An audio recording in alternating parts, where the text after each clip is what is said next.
আসসালামু আলাইকুম, welcome to my channel Muslims Diary. রাসূলুল্লাহ সাল্লাল্লাহু আলাইহি ওয়াসাল্লাম ফরজের আগে পরে কিছু নামাজ পড়তেন, কিন্তু আমরা কি সবাই সেসব নামাজ সম্পর্কে জানি? চলুন জেনে নেওয়া যাক। রাসূলুল্লাহ সাল্লাল্লাহু আলাইহি ওয়াসাল্লাম আবাসে অর্থাৎ মুকিম অবস্থায় ফরজের আগে পরে নিয়মিত 10 রাকাত নামাজ পড়তেন।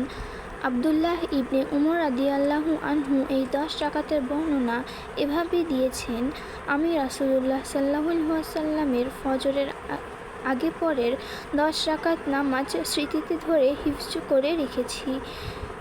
তিনি বলেন, জোহরের আগে 2 রাকাত পড়তেন, জোহরের পরে 2 রাকাত পড়তেন, মাগরিবের পরে ঘরে 2 রাকাত পড়তেন, এশার পরে 2 রাকাত পড়তেন, ফজরের আগে 2 রাকাত পড়তেন। বুখারী ও মুসলিম। সফর ছাড়া তিনি এই 2 রাকাত নিয়মিত পড়তেন।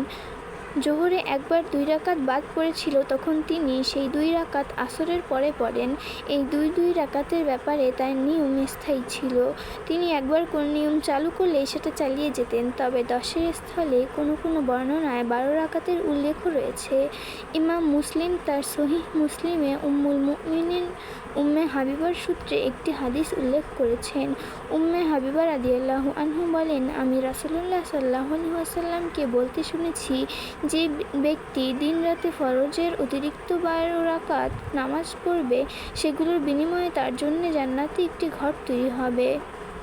ইমাম তিরমিজি এই বর্ণনায় এই কথাগুলোও যোগ করেছেন: জোহরের আগে 4 রাকাত, জোহরের পরে 2 রাকাত, মাগরিবের পরে 2 রাকাত, এশার পরে 2 রাকাত আর ফজরের আগে 2 রাকাত। ইবনে মাজাহ উম্মুল মুমিনিন আয়েশা রাদিয়াল্লাহু আনহু থেকে মারফু হাদিস উল্লেখ করেছেন, তাতে উম্মে হাবিবা রাদিয়াল্লাহু আনহু এর অনুরূপ 12 রাকাতের কথা উল্লেখ হয়েছে। সহিহ মুসলিমেও আয়েশা রাদিয়াল্লাহু আনহু এর একটি বর্ণনায় এরকম উল্লেখ রয়েছে।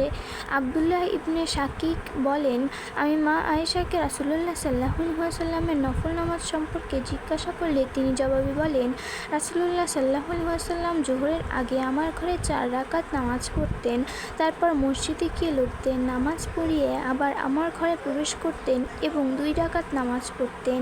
তিনি লোকদের মাগরিবের নামাজ পড়িয়ে আমার ঘরে প্রবেশ করতেন এবং 2 রাকাত নামাজ পড়তেন। লোকদের ঈশার নামাজ পড়িয়েও আমার ঘরে প্রবেশ করতেন এবং 2 রাকাত নামাজ পড়তেন। আর ফজরের সূচনাতে 2 রাকাত নামাজ পড়তেন। সব নফলের সুন্নতের মধ্যে রাসূল সাল্লাল্লাহু আলাইহি ওয়াসাল্লাম ফজরের আগে 2 রাকাত এবং বিতর নামাজের প্রতি বেশি গুরুত্ব দিতেন। ভিডিওটি ভালো লাগলে লাইক, কমেন্ট, শেয়ার এবং সাবস্ক্রাইব করে আমাদের পাশেই থাকুন এবং অন্যান্য ভিডিওর আপডেটস পেতে চোখ রাখুন আমাদের চ্যানেল মুসলিমস ডায়েরিতে। আল্লাহ হাফেজ।